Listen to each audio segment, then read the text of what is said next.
and frightened by this. That's creepy. That's very unsafe, and you know, people these days just getting worse and worse. It's very dangerous. Very inappropriate. It almost makes me want to think that there should be cameras, maybe security cameras in the bathrooms, but then that's a privacy issue for females.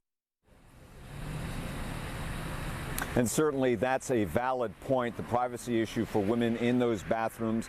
Obviously, there were security cameras outside.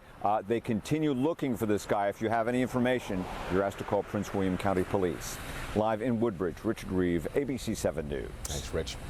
7 is on your side now with a consumer alert and word of a produce recall. Dole has recalled spinach because of concerns that it may be contaminated with salmonella.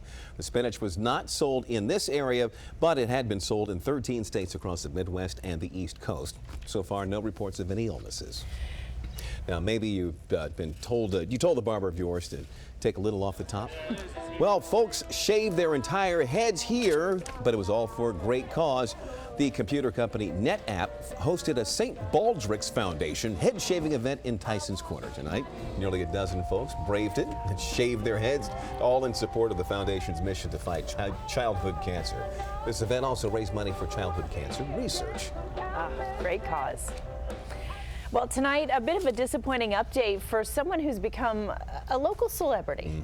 That's right. We're talking about Jeopardy whiz Matt Jackson.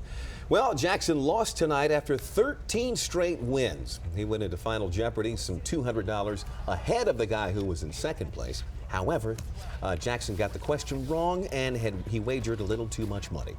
Not all bad news, though. Jackson walks away with more than $400,000.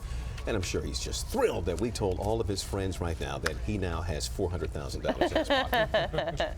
Remember Ken Jennings won like 70 in a row or something? He was a machine. Yeah, that was amazing. We thought maybe he could keep going, but 74, the producer tells me. Amazing. So, way to go, Matt. Way to go. All right. Space Needle was the answer. Really? The question. That was the question. Yeah. So, you'll never forget that one. Hey, we had a nice day today, and we have another nice day tomorrow. But if you like that sort of autumn feel, you're going to get it for the upcoming weekend, and maybe some frost in some areas as early as Monday morning.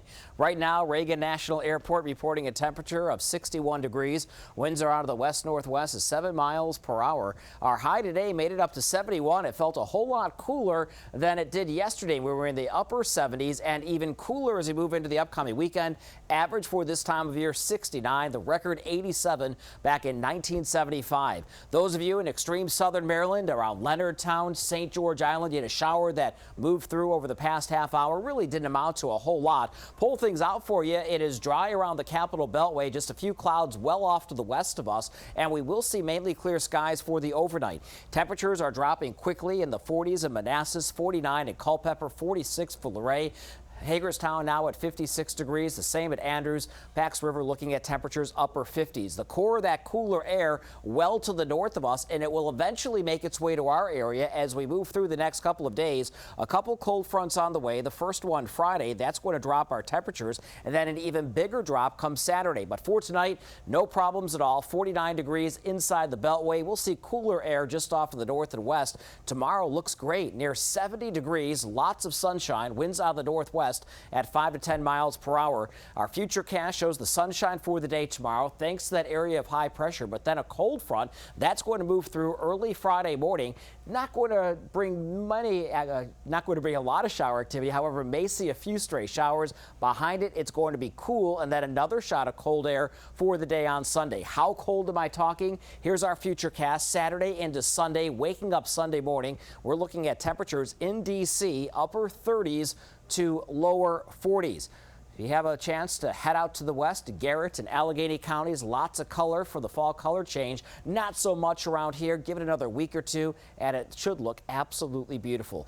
Take you out with a look at the next 7 days. 64 for a high on Friday, upper 50s on Saturday, a bit breezy. Middle 50s on Sunday, waking up early Monday morning to the upper 30s.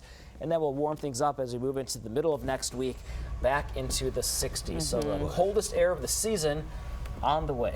Here we go. Well, we haven't seen that in a while. I know. Brings back some ugly memories. Yeah. All right. Thank you. What's the word, man? Oh, it was craziness tonight.